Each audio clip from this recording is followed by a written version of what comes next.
The views and opinions of this broadcast do not reflect the views and opinions of Armed Media, UNU Productions, and its affiliates. Enjoy the show.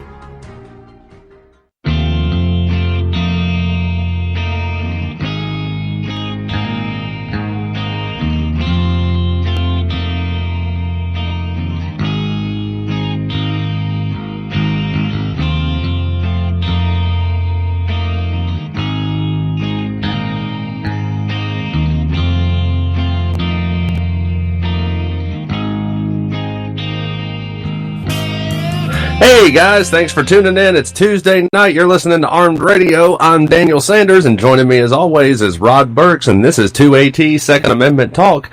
As always, at the start of every show, we want to give a big shout out to the troops out there on the home front and overseas. Ladies and gentlemen, y'all are doing a great job. Keep up the good work. Come home safe. Everybody here is rooting for you. I apologize for my absence last week. Sometimes life does get in the way, work and everything. So, but from what I did hear of the show last week, it sounded like everything went pretty well. Rod, what have you been doing? We hadn't really had a chance to riff all that much with my job and everything getting in the way. So we need to get caught up real quick. Yeah. Thanks, Daniel. For the last, for the month of November, with my company, I'm giving family members of veterans, their spouses, free CWP classes. Unfortunately, it's only good in the state of South Carolina, but it's it's my effort in giving back to the troops. Excellent. And that's really a good thing, especially with Veterans Day coming up right around the corner and everything. And of course, you and I have a lot to celebrate this weekend. What is it? 200 Marine Corps' 244th birthday. That's right. Yep. It's going to be libations and debauchery for all. Absolutely. I got I've actually got a funny story to tell about that real quick. So, my first birthday ball with my first unit I was with, 2nd Line Armored Reconnaissance Battalion. We had our birthday ball at a convention center in New Bern, and the river runs right behind this convention center at New Bern. We're in formation Tuesday morning because Monday after that was Veterans Day. So we're in formation Tuesday morning, and battalion commander comes out and he's talking to us. And he's explaining how his wife, the battalion commander's wife, caught a group of Marines skinny dipping in the river behind the convention center. I mean, did she catch him, or was she part of him and then got caught? No, I do definitely remember the battalion commander's wife, and she was a lady first and foremost, so she would not have been privy to any of that. Yes, she caught this group of Marines and chastised and berated them. And then the battalion commander went on to say, apparently the water was extremely cold that night, according to my wife.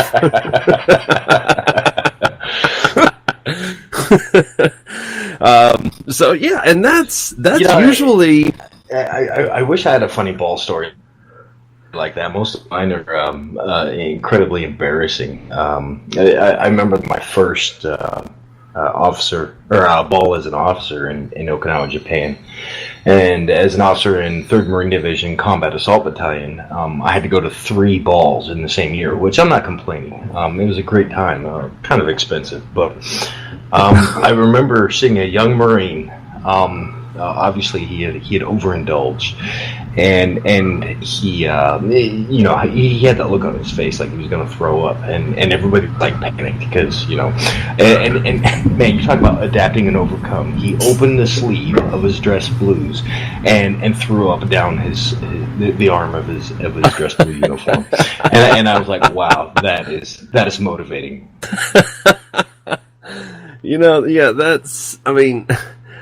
I guess it must just be an infantry unit thing because, while you and I worked together at Paris Island, and we had our birthday balls and everything, we never really had any incidents like that. I mean, yeah, Marines got drunk and, acted stupid, but we never had any real incidents like that.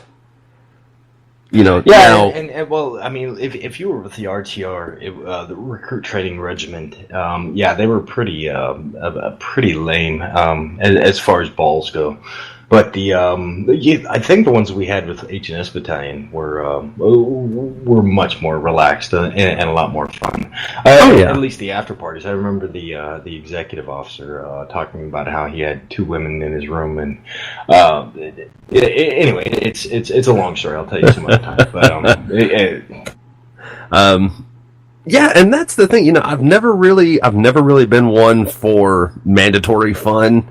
As far as the Marine Corps goes, like my second ball, it was mandatory. You either bought a ticket or you were getting put on the duty roster, and then if you bought a ticket and didn't show up, you were UA. So I went to the ball right after we got back from Iraq, my second deployment. I went long enough to show my face, get my little birthday trinket, make fun of my battalion gunner for shooting himself in the leg while we were deployed, and then I left. Because right next to my hotel, I had a bar attached to it. And I turned 21 the day we left going to Iraq. So I had a lot of drinking to get caught up on. But yeah, that was, I'd say out of all of the birthday balls that I've been to, that one was probably the most fun that I had. But I digress. We're getting off topic, so we're going to roll right into the show. Militias, home defense weapons, and everyday carry weapons are what we're talking about this evening. And Rod, I'm going to let you kick it off with the militia. Right. So I read the Second Amendment, and it says a well-armed militia being necessary to a free state, and so a lot of people think that militias are gone and a thing of the past, something lost in antiquity. But I decided to do a little more research, do a deep dive and dig, and I discovered that the Minutemen of the American Revolution were self-trained citizens, and so I took a minute and I reflected on who's doing this training, and I think it's a lot of former service members, and it's people who probably used to be military and left for whatever reason, maybe they got too long in the tooth, or maybe the lure of family or corporate America or some other venture drew them away. But I don't think you can ever take that out of an individual, that need to serve, the willingness to fight. And I oftentimes try to role play, and I teach students it's very important to rehearse concepts, right? So yeah, just because you take a class to be able to carry concealed firearms, it's not enough. You need to make the moral and ethical decision long before you decide to carry a firearm, and then decide, know when to shoot, and more importantly, know when not to shoot. And let's just need to understand the same role. A bunch of like-minded individuals, can be seen as crackpots. If they're, oh yeah, we're doing training and we're all tacked up, we look Joe Cool, but they're not really fighting an enemy. I don't know. What are your thoughts? Well, I do know a little bit about militias, and militias. Okay, so I'm not going to go into any real detail about this, because there is actually an ongoing investigation, and I do know people tied into this, so I'm not going to give out any details or names or anything like that. But there is a militia group where a couple of members were arrested, and basically they were charged. I don't remember all of the charges, but charges related to terrorism, because they were doing homemade explosives. They were going to branch off from this militia and make their own kind of special forces group that was tied to this militia, as it were. And I see that a lot with a lot of militias. Eventually, you know, the individual that started this militia, he is prior military, and I see that with a lot of militias. They are started up by prior service members, as you said, people that do have the necessary and required training for stuff like this. They take random Joe Blows from off the street who, you know, want to be the next Rambo or whatever. They're all gung-ho and all this other stuff. And eventually, these individuals end up becoming... They end up getting big-headed and think they know everything about everything. And they try and branch off and do their own special thing, and then they end up doing something stupid. Yeah, and you know, that's kind of the point is you know, with any organization you need strong leadership, and if you don't have the leadership there, then you're going to have you know, kind of what I referred to earlier, the cracked pots that you know, their intentions are good, but I think that, you know, as we as pro Second Amendment Americans, we are the militia. You know, the fact that I have way more guns than I could ever employ at once. Now, maybe I'm like a little depot, you know, and those friends and people that I've trained or just, you know, interacted with, you know, when the shit hits the fan, I could be the person that supports them in a fight against a tyrannical government. Right. And, you know, at one point I was the same way. You know, I had probably 2 or 3 ARs, 4 or 5 handguns, more guns than I could carry and use at one time. And I was the same way. I had a group of friends that if shit hit the fan, they were coming to me because they knew I would arm them. I'd already been training them. I had a friend that I was actually teaching room clearing procedures to and everything, just in the event that if shit hit the fan, I had somebody that had my 6 that I kind of had an idea of what was going on. Yeah, because, you know, I mean, as much as we all want to be Rambo, nobody can do it alone, you know, and it's, if you're well organized and, you know, you have smart people in the right places, and you have the, you know, minimum tools and equipment to defend yourselves, you can absolutely start a revolution of your own, you know, as the Minutemen in the American Revolution.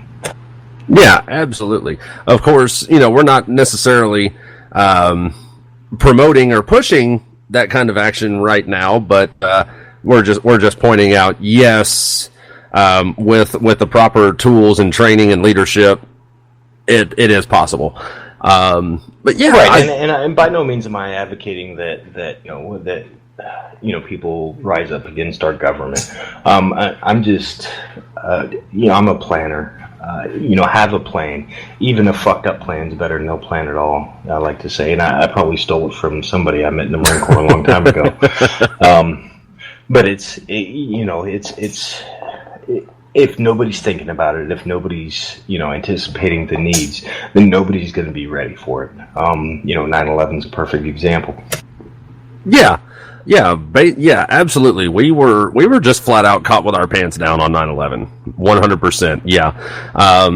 So yeah, if you're listening out there, and the idea has crossed your mind, if you have no background experience of any kind with military, law enforcement, anything like that, for the love of God, please get the necessary training that you need because it's not as simple as going out and buying a gun and getting a bunch of friends together and saying, hey, now we're a militia. No, there's so much training that you have to, and I mean, it's hands-on training too. It's not just as simple as watching videos on YouTube or reading a book.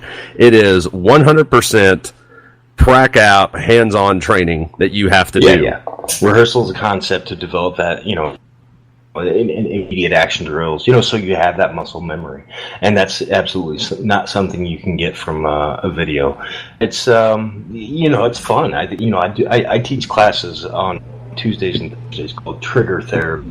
And, you know, and people come to the class just because it relieves stress. You know, I mean, being able to pull the trigger and hear a piece of steel 200 yards away, you know, register the ting, you know, it's satisfying. And it's, a great way to relieve stress, in my opinion.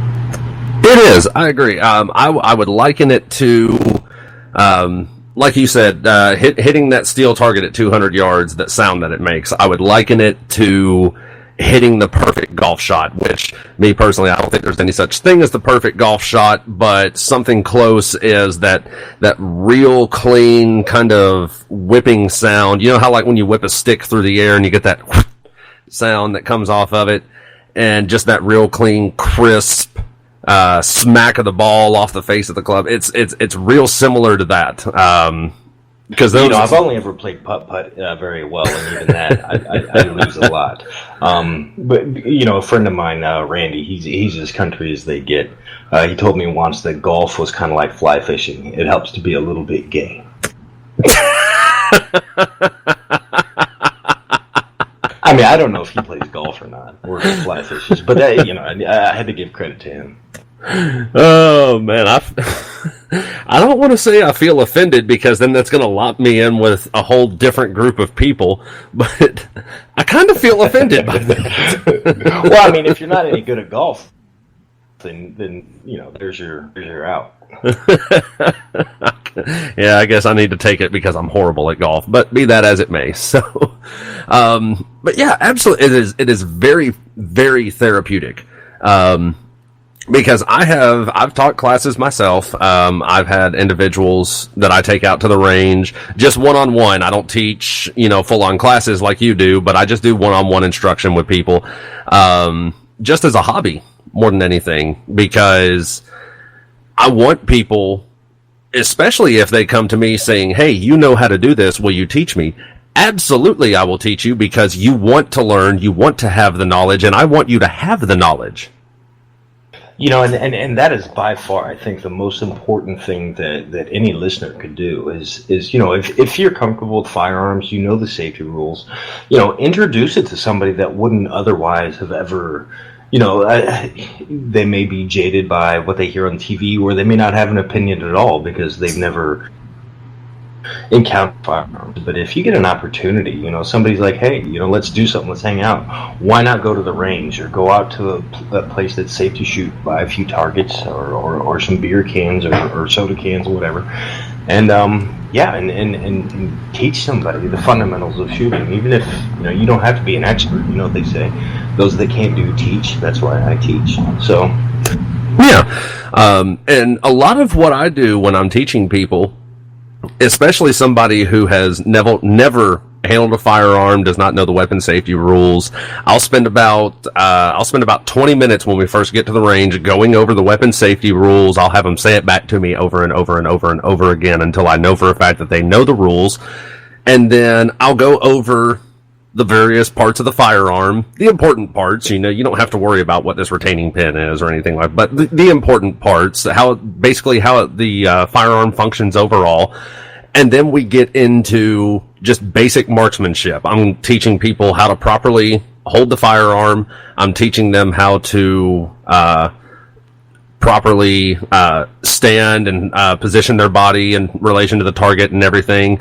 And then once I can see that they're hitting the target as they should, then we start moving into more technical aspects, such as threat recognition, response to threats, all of that fun stuff that, you know, you always hear people talking about, you know. And it's, for me, like I said, it's a hobby more than anything, because I enjoy doing it. And more than anything, I enjoy knowing that there are people out there who actually are seeking the knowledge. You know, and that's that excellent segue kind of into the next topic was, you know, the difference between firearms designed or really ideal for home protection and for everyday carry, or versus everyday carry. What is your go-to gun for your home defense? So, as it stands right now, excuse me, I have two firearms. I have two handguns. Both of them are 9mm. I have a Gen 4 Glock 19 that I pretty much use all around, home defense, everyday carry. And then I also have a Sig Sauer, it's actually a Sig Pro 2022 9mm, which is the polymer variant of the 226 or 229. I can't remember. But yeah, those are currently the two handguns that I own, and I use them both. Pretty much I keep the Sig in my car 24 hours a day, and then I keep the Glock on me everywhere I go. Okay, well, now you know you're going to have to take your firearm out of your car, because everybody listening to this is going to be like, hey, I want that gun. I'm kidding. But seriously, that's something to consider. If you own a firearm, you absolutely have to be responsible for it. But yeah, no, I'm with you. I'm a big fan of SIG, and if I can, just kind of like send them a shout out, because I've had two firearms that had, one firearm and one optic that had an issue, and both times I called them, and they absolutely went above and beyond to make sure that as their customer, as a purchaser of their product, that I was satisfied with the service they provided. And so I'm a huge Sig Sauer fan. I like a lot of different kinds of guns. I would never tell somebody that you have to buy Sig or Glock or fill in the blank, because it's a very personal experience. Your relationship with your firearm is probably almost as personal as a romantic partner. One size does not fit all. Right. And that's another part of my teaching that I do with people. I actually had a female that I was teaching who I told her, if you're in the market for a handgun, the first thing I recommend you do is save up your money. And I recommend this to everybody that I talk to about it. I recommend you save up your money. Do not take, your $150 and go buy a High Point. If you like a High Point, by all means, you do you. Me personally, I recommend you save up a little bit of money and invest in something with a little bit better quality behind it. You're absolutely right, Daniel. I've got a saying, buy nice or buy twice. Now, yes. This is probably going to get me in trouble because I think my girlfriend's listening. So if he ever uses this against me, I'm not sure what my response will be. But when it comes to firearms, absolutely, you're right. Because you want something that's built to last, is trustworthy, and will be there for you if something goes wrong.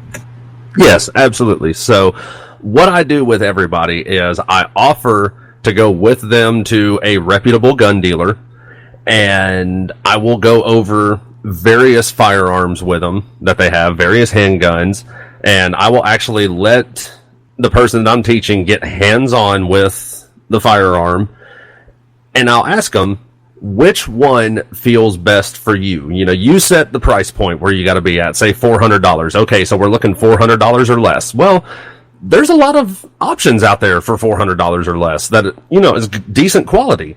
So we'll take a look, and then I'll ask them, which one fits best for you?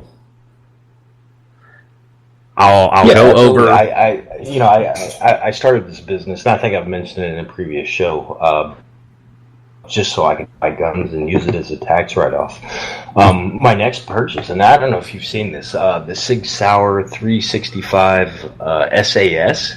Yes. And the SAS stands for SIG Anti-Snag. So it's basically it's got muted features, mechanical features like the slide lock takedown pin.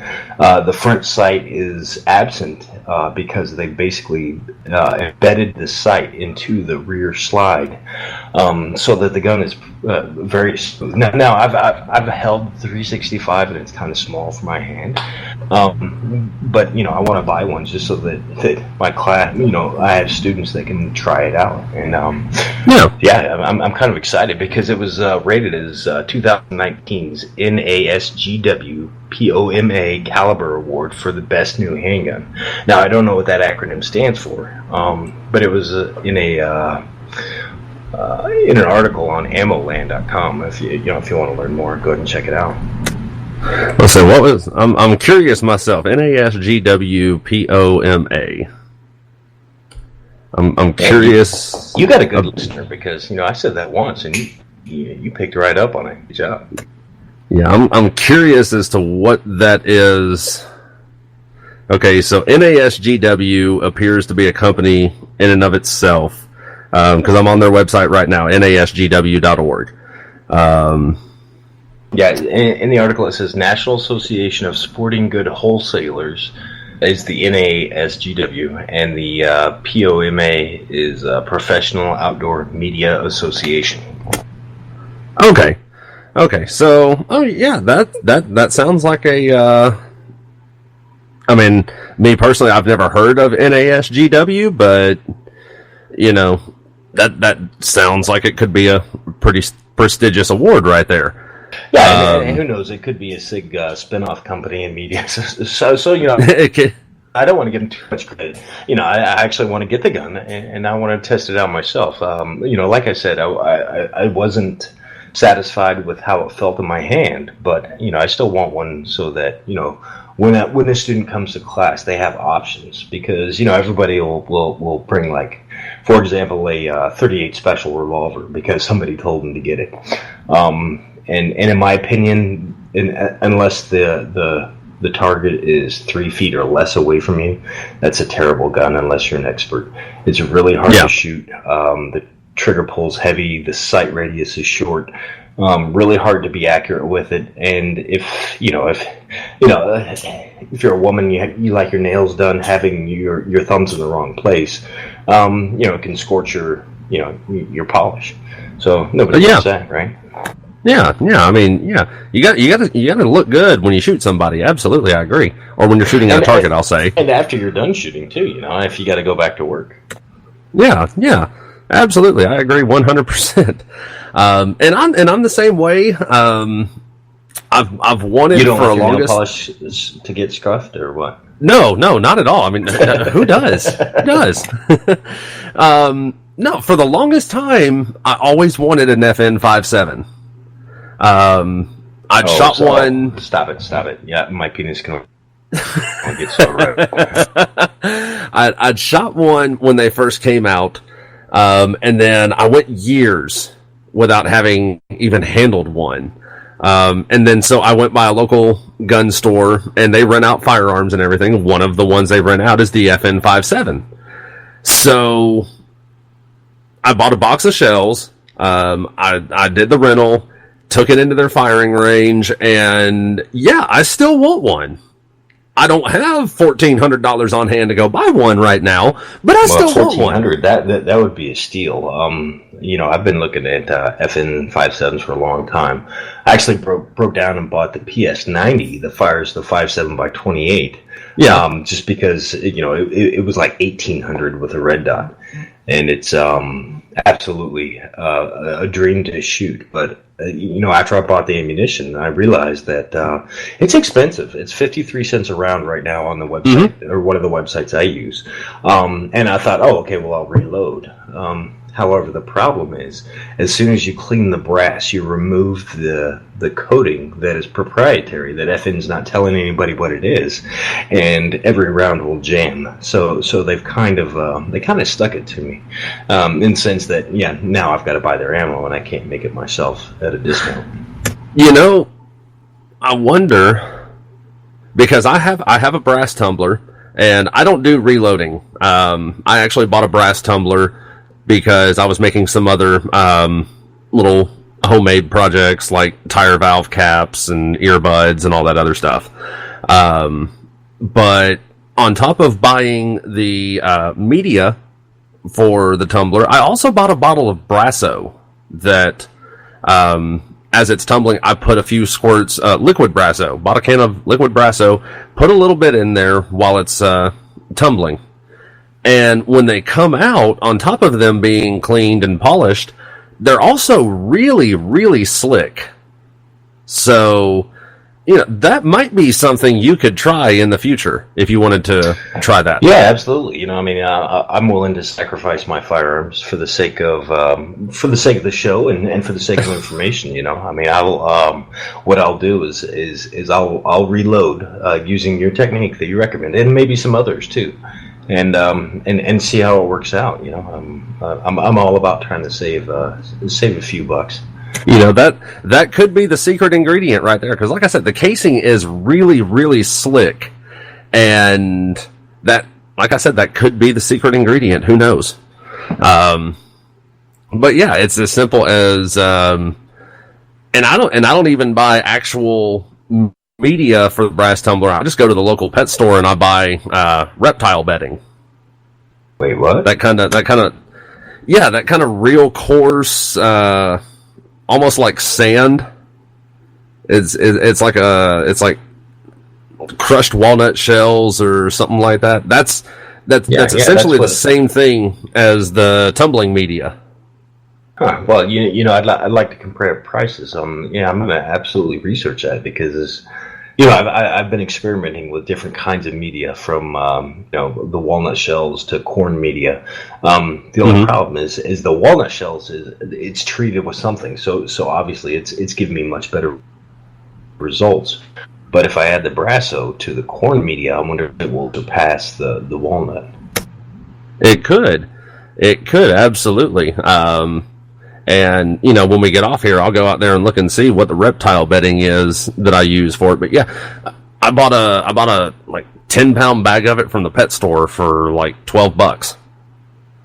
And it lasts for sure. And it sounds like it'll probably, outperform what I'm buying, because, I'm buying it from, the middle of Missouri, and shipping is going to be, added on to whatever price I pay. So yeah, it's definitely worth looking into. Thanks for sharing.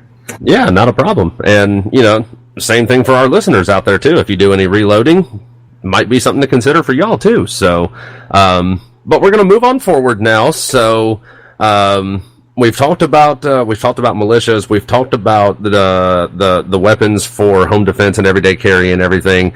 I do kind of want to talk a little bit about the types of weapons people use for home defense, because there's all kinds. I'd say probably the most used weapon for home defense is going to be a handgun. But for the longest time, I actually used a shotgun. I had a Mossberg 500 that I used for home defense, and I never actually kept it loaded when it was in the house, because I left it sitting by the front door. And if somebody came knocking on the door and I wasn't expecting any company, that was the very first thing I did, was I would grab that shotgun and I would rack the pump on it, because that's a pretty universal sound. And it's yeah, you're right, but you can get that sound from a lot of firearms. I've got a Marlin 336 30-30 that's a lever action gun, or even the racking and releasing the slide on a pistol. I think and I guess my point to this is really the best firearm for home defense is going to be the one that, one, you're most familiar with, two, is readily accessible, and three, and maybe more important, is one that anybody can use and is comfortable with, and is readily available. Yes, I agree, and I will kind of elaborate on that a little bit. So, and this is what I teach people. You have to look at the setup and the layout of your home. If you've got really thin walls or really, really tight, narrow corners and corridors in your home, a long gun is probably not going to be the best option for you when it comes to home defense. Yeah, I agree.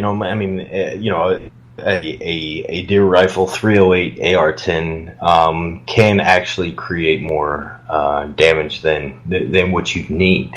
There are some really great, they call them PDWs, personal defense weapons, like the 6 Hour MPX.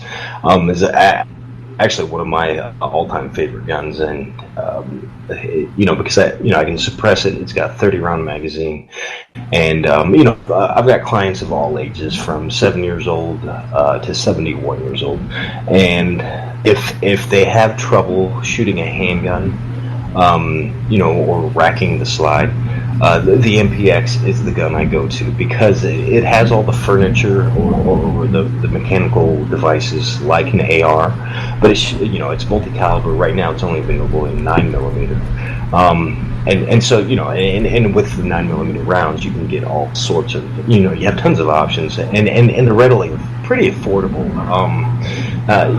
Even the self-defense rounds aren't too expensive. But if because you have more points of contact, it's easier to control. And you can do all kinds of things. You can add your flashlights or your red dots and what have you. But again, that's a personal story. That's from me. Just like in your personal relationships, you're going to have things that you like more. So I encourage people to go out and try different things. Don't subscribe to one line of thinking until you've got your own data, your own experiences with those firearms, so that you can make an informed decision. Exactly, yes. And just like you have the SIG MPX, I actually have a little PDW attachment for my Glock. I can't remember the name of it right off the top of my head. Is it the Micro or the something guy like that designed the Micro Roni? Thank you. And the guy that designed it, if I remember correctly, the guy that designed it was originally Israeli Defense Forces. Is now here in America. He's a weapons builder and everything. And this Micro Roni attachment for my Glock, I love it, because just like you're talking, it's more points of contact. It is almost like a carbine setup. It does have the pistol brace stabilizer. I can add my flashlight to it. I'm running an EOTech with a Vortex magnifier on it, and I love it, because I can take my Glock and basically convert it into a carbine, a PDW. And for our listeners out there, you really have to be careful, though. Make sure you understand the laws and the rulings or the opinions by the BATF. Alcohol, tobacco, firearms, because there are two different kinds of Micro Ronis. One requires you to submit the forms and get the tax stamps and be approved before you can even possess it. Because if you get caught with it, a 3-letter agency is very likely to come into your house in the middle of the night, shoot your dogs, and put you in prison. Yes, and that is true. They, like you said, they do make two different styles of the Roni. One of them does have a collapsible folding stock, which you have to have a Class 3 license and stamp for. And then they also make one with a collapsible pistol stabilizer brace, just like the SIG brace or the blades that you see on the AR pistols, anything like that. Those you do not have to have a tax stamp for. They are not considered AOWs or SBRs, any other weapon or short-barreled rifle. They are considered a stabilizing device for a pistol. A really cool story about the SIG brace was it was invented by a guy near where I used to live in the Tampa region of Florida. And the reason he had invented it was because he had taken a friend of his to the range who had some kind of palsy. I'm not exactly sure. But the staff at the range didn't feel he was handling the firearms safely, so they asked him to leave. So the friend, feeling embarrassed and wanting to be a champion for his friend, invented the SIG brace. And long story short, he's a millionaire now because SIG bought the patent and has really flown with it, especially after the ATF issued the opinion that it does not create a short-barreled rifle when added to a pistol. It depending on length and whatnot, turns it into a firearm. Yeah. So that's definitely Yeah, that is a valid point for sure. And there was a back and forth with that for a while. First, the ATF said, yeah, it's okay to shoulder it because it doesn't change the weapon. And then they switched over to you can't shoulder it because now you're turning it into an SBR. And then they've gone to, pretty much it's okay to shoulder it every now and then. Yeah, I guess the point is if you're going to record and share on social media, don't put it in your shoulder, just to avoid the any potential harassment by a three-letter agency. Yeah, absolutely. So that's another part of taking the time to get the knowledge more than anything. On top of knowing how to properly handle and maintain your firearm, you also need to know local and federal laws around what you're doing. Yeah, and I'm sure there's a lot of people out there that are like, hey, they see and hear cool things and don't really even know they're running afoul of the law. And that's really a problem with our system. Whenever you've created so many laws that it's, for example, the tax law, there are more pages of the tax law than there are in the Constitution. It just goes to show that these things are designed not to be understood. It's scary. I've said it before in other shows that there are more laws governing firearms than a medical practice.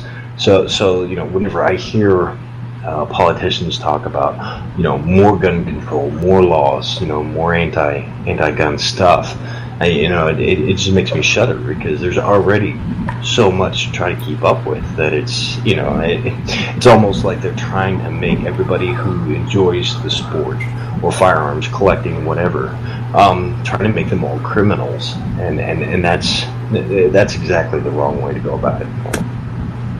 Absolutely. But yeah, getting back on the home defense and everything. So I pulled up a couple of articles earlier, and this pretty much exemplifies everything we've been saying about how it's all about personal choice, what feels best for you. Because I pulled up two separate articles, the 10 best firearms for home defense, and while lists had pretty much the same firearms on them, they had them in different orders. On this list, the number one option was a Walther PPQ, and on this list, the best option was an FNX 45.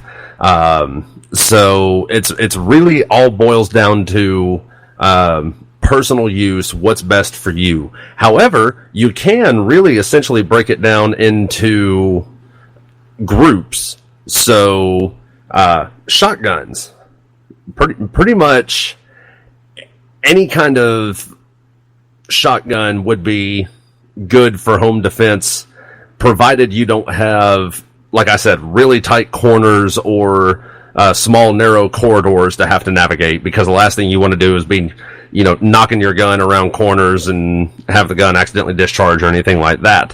And let's be honest, though, shotguns are really long, and if you have time, that the threat is coming towards you, then yeah, absolutely, I'm rooting for the shotgun. But if they're already in your space, it's hard to beat a handgun. So there are different scenarios. Yeah, absolutely. Kind of figure out which scenario is most likely to occur and which one you want to be most prepared for. And that's where a defense in depth is probably the best tool. Yeah, have your shotgun, but also have a backup plan for whenever it makes it past the shotgun. Right. The next thing it talks about is ARs. I personally don't agree with the idea of an AR being used for home defense, just because the 5.56 is a high velocity round, and the last thing you want to do is miss the target, put a round through the wall, and hit somebody who's driving down the street, or hit the neighbor's dog, or God forbid hit somebody else in your own home. Yeah, and I couldn't agree with you more. But there are like the MPX is and I'm quoting with my fingers here, an AR platform. And it's a slippery slope, because right now there's and I can't remember his name. I was reading an article earlier about a guy in Virginia, or no, it was MSM. One of the news channels was saying that semi-automatic fire handguns share a lot of the same characteristics as an AR. So you see, it's a slippery slope in the media. And I know I'm getting off topic a little bit here, but my point is that the AR types of firearms can be great. Home defense firearms, like the MPX, because it gives you more points of contact. It's easier to control, and it's absolutely scalable for what an individual may need. Right, absolutely. So then the next thing it gets into is semi-automatic handguns, and of course, you've got your various semi-automatic handgun calibers, your 9mm, your 380, your 22, your 40, your 45, your 50, all of these other different calibers, 10mm. And then when you're talking about semi-automatic handguns, that's when it gets into really and truly what's most comfortable for you. As far as what fits your budget, what fits your hand, what fits your home, everything. Me personally, I prefer the 9mm round. I have higher capacity than I would with, say, a 40 or a 45. And the ammunition is cheaper than with a 40 or 45, even when it comes to buying self-defense rounds, hollow points, which is, unless I go to the range, I never have ball rounds in my weapon. I never shoot ball rounds unless I'm at the range for training purposes. The rest of the time, I keep hollow points in my pistol at all times. And that's a very good point. And a lot of people, you've really got to look at you've got three types of ballistics with firearms. You've got internal, external, and terminal, right? And what Daniel's talking about with regards to hollow points is it really has everything to do with the terminal ballistics. There is absolutely like maybe hundreds of a thousandths of an inch difference between a 357, a 380, a 9mm, and so the list goes on. 38 special. Really, all you're trying to do is punch holes in a target to get one of two kinds of kills: either a hydraulic kill where they bleed out, or an electrical kill where you hit the power button. The power button is best hit in the T-box, that area between your eyebrows down to your nose. It makes a little T right there. That's like hitting the power button on your Super Nintendo. It's game over. And bigger holes allow more fluid to flow. But realize that I think the statistic I read, and I don't know how credible, I didn't do any fact checking, but it said you only have about a 17% chance of dying from a single gunshot wound. So I recommend go heavy or go home. And that's just my thoughts. Now adrenaline is an awesome drug. It gives you two things: it gives you speed and it gives you strength. But it comes at a cost, and that cost is fine motor skills. So if you've got a gun where you've got to fidget with it to figure out how it works, that is absolutely not the gun you want to use for home defense, or even as your everyday carry. Which reinforces my point about, hey, make sure that you're comfortable with it. You spend a lot of time, and marksmanship is a perishable skill. You've got to spend time on the trigger. Absolutely.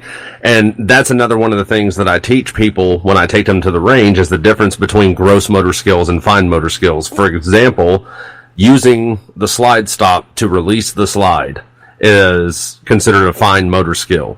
I do not teach that when I take people to the range, especially new shooters. It's really hard to break an old shooter of an old habit such as that, but new shooters I love, because the very first thing I teach them, that is not a slide release, it is a slide stop. It is designed to stop the slide on the last round. So when you fire that last round, you take out your empty magazine, you place a full one in it, and then you grab the rear of the slide, pull it back, and release it like a slingshot. do not use the slide stop to release the slide, because that is a fine motor skill, and the last thing you want to do in a combat situation is be fidgeting around with your thumb slipping off the slide stop. Yeah, I heard a story of a guy that had an emergency in his house, and he was trying to call 911, but he kept hitting 411 because that's the only thing he had ever practiced. It's the only thing he had ever done was call information. So for him, with that adrenaline dump, he was unable to basically to perform. And that's the same for firearms. If you don't spend the time practicing, developing that muscle memory, it's going to fail you when you need it most. Absolutely. That having been said, don't practice calling 911, because eventually the 911 dispatcher will probably get tired of hearing you, and then it may turn into the boy who cried wolf. But yeah, definitely at the very least, I would say at the very least, get like a child's toy telephone or something like that. Practice it that way. Because I know they make toy cell phones now. It's not like it was when you and I were kids, where it was the old school toy rotary phone. We're dating ourselves with the rotary phones, but I would like to issue out a PSA. So let's say in the very unfortunate event that there's a home invasion, and you're unable to avoid it, you're unable to escape, and your only option left is to defend. When you call 911, do not say, "I shot somebody." You need to say, "There's been a shooting at this address." Okay? And that really affects the way, well, one, all 911 conversations are recorded. And two, that I think that'll affect the way the law enforcement arrives on the scene. Whether it's SWAT or whether it's a guy that's like, "Hey, yeah, okay, tell me what happened." But yeah, don't say "I shot somebody." Say "There's been a shooting." I would agree with that.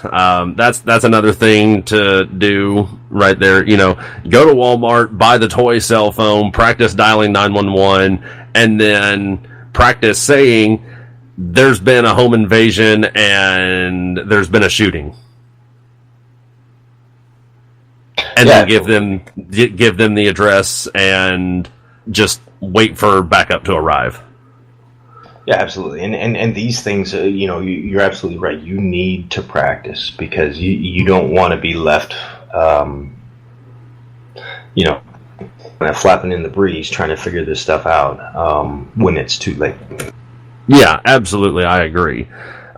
So then it gets off of semi-automatic handguns, and then it gets into revolvers. And it really compares the difference between, there's pros and cons to both semi-autos and revolvers. One of the biggest cons to semi-autos is if you have a jam, then you have to go through all of these steps to get it cleared out. If you have a revolver, it's as simple as pulling the trigger again to rotate the cylinder to the next round. But on the flip side of that coin, one of the pros of semi-automatics is you have higher ammunition capacity, whereas with a revolver, you're limited to 5, 6, or 7 rounds, depending upon what kind of revolver you have. So here's my recommendation. Have both, right? I mean, if having one firearm is good, having many is better. That's my opinion. But I think people should be a student of many firearms. I've heard other instructors say, no, you should only have one firearm that you've mastered. And I don't think you could ever master any firearm to its maximum capacity. But to be a student of many is by far probably the best tool for survival. I agree. Absolutely, I agree. Well, we are running short on time, so we're going to leave it at that. I'm going to take the opportunity to real quick plug, for one, your company, 2AT. They're in Beaufort, South Carolina. If you're in the area, or if you know somebody who's in the area, as you said, you're running a special right now for free CWP classes for veterans and their families. I think that's what you said. Anyways, I'll let you take that over. No. You're absolutely right. For the month of November, to support the military families, veterans, I'll tell you how to get your CWP for free, and I'll be happy to train you and your family members that are above the age of 21, and give them the training certificate necessary to get their South Carolina CWP. Excellent. And I'll also plug our Facebook page, 2AT-Second Amendment Talk. Go on there, like us, follow us, interact with us. Let us know what you think. Tell us your favorite firearm. We definitely want to have the interaction with y'all. We want to hear from y'all and everything. So go on there. Tell us your favorite firearm. Tell us which firearm you like, you hate, whichever one. We don't care. We'll definitely interact with you for sure. Again, big shout out to the troops overseas. We'd really appreciate everything all you ladies and gentlemen are doing. Keep up the good work. Come home safe. Everybody's rooting for you. Rod, I don't think I got anything else. What about you? Hey, I don't have anything either. But other than, hey, keep your powder dry and your guns loaded. Excellent. And I agree. So this has been 2AT Second Amendment Talk on Armed Radio. Show? Oh yeah, thank you for that, Jimmy. Yeah, I'm on Monday nights. My other show, Two Beards Talking, from comes on at 10:30 right here on Armed Radio. Thank you for reminding me about that, Jimmy. So yeah, Monday nights, Two Beards Talking. Me and Donnie J. Be sure to tune in and listen to that as well. This has been 2AT Second Amendment Talk. I'm Daniel Sanders for Rod Burks. Thanks for listening, everybody. Good night.